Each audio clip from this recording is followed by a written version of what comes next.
Hi everyone, it's Barry and welcome to today's discussion video. In this video I wanted to talk about minors in kink and BDSM, but more specifically DDLG, or the more broader inclusive term CGL. Minors in kink is such a polarizing topic in the kink community at the moment when really it shouldn't be. BDSM, despite its taste for the gray areas in life, has always been very black and white when it comes to its core values and regulations for participation. There have always been rather strict guidelines for best practices in the BDSM community. Enter minors and their supporters. These people are advocating for minors to have the right to engage in BDSM, even with partners that are significantly older than them. Their arguments are usually misinformed, hardly intelligible, garbled nonsense, such as these screenshots I took of actual comments here on YouTube.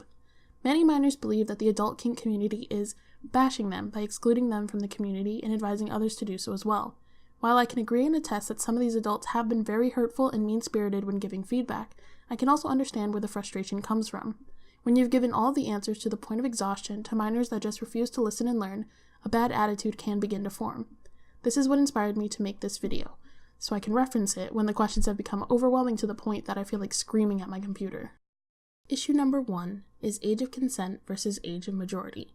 Minors and their supporters will cite the age of consent in their country, state, or province in response to many kinksters not allowing interaction with the community under the age of 18. And while this is a worthy argument, it still does not hold up on its own due to the very nature of the public and legal view that BDSM is held under. Because BDSM is inherently a kink and fetish, as well as its subset that has gained so much popularity, DDLG, it is viewed as an adult, 18+ subject matter. Just like the ratings on a porn site, mature video games, and other content that is legally unsuitable for minors to consume or partake in. Even though a young man or woman is 16 years old and has reached age of consent for sex in their respective state, province, or country, it still does not mean that same 16-year-old can participate in porn. Why? Because that is, under the law, creating and distributing child pornography. The same goes for BDSM. Your Instagram, Tumblr, and Snapchat accounts of you posing in sexually suggestive and even sexually explicit positions is partaking in the act of creating and distributing child pornography. This is a serious legal offense that has real-world repercussions. Any adult that views the content you are creating could be criminally convicted if that information and proof had ever somehow gotten into the hands of the police or a concerned parent or guardian. To interact with and partake in the DDLG or BDSM community, you must be 18 years of age or older. Issue number 2 is non-sexual versus sexual. An argument I see and hear often is this: well, my daddy and I don't have sex, and it's all non-sexual, so you can't tell us that we can't do this. This argument is especially irritating to me. BDSM and DDLG are not inherently sexual. Kinks and fetishes are not inherently sexual. The "you don't belong here" argument doesn't end with whether it is or isn't a sexual activity for you, although the sex definitely adds another more complex layer of danger due to the fear of pregnancy or STIs and legal repercussion. DDLG is BDSM. It is a kink, and it is a fetish. It is also a lifestyle that can and does incorporate many other aspects. Just because you find sex, fetish, and kink disgusting doesn't mean you have the right to change the definitions of a community that's been around for far longer than you've even been alive. The definition of DDLG is not up for discussion. It is due to the power exchange that you participate in a DDLG relationship. A caregiver is a dominant, a little is a submissive. The little willingly consents to a power exchange with their caregiver, usually in the form of rules, rewards, and punishments. This is dangerous because you are allowing another person to make and carry out decisions for you. You lose a sense of autonomy when you engage in a power exchange. As a minor, you don't even have the right, without a parent's consent, to enter a giveaway raffle on YouTube for a slime lucky pack, but you think you have the right to consent to a power exchange DDLG relationship? Issue number 3 is misinformation and incorrect labels.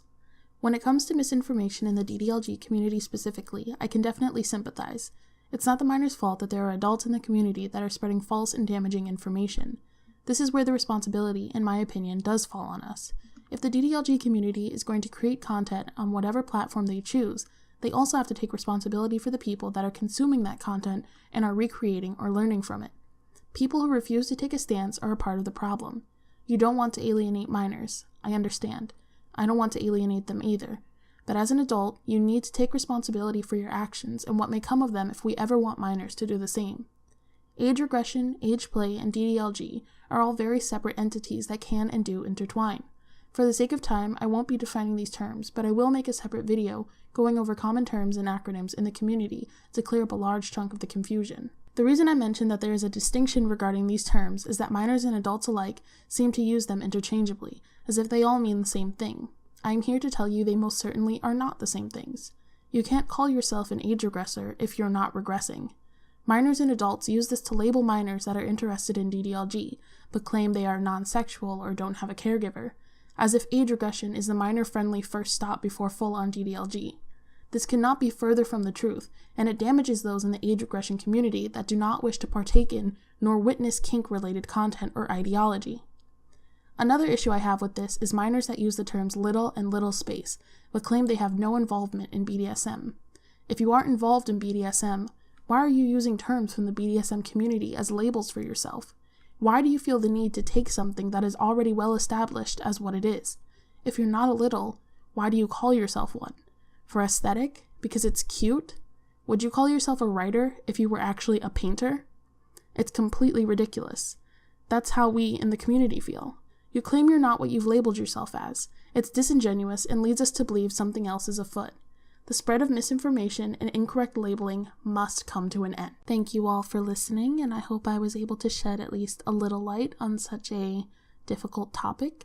If you have any other discussion topics you'd like to see me cover, or if you have anything you'd like to add to this one, just leave me a comment down below, or send me a message on my Tumblr, which you can find a link to in the description.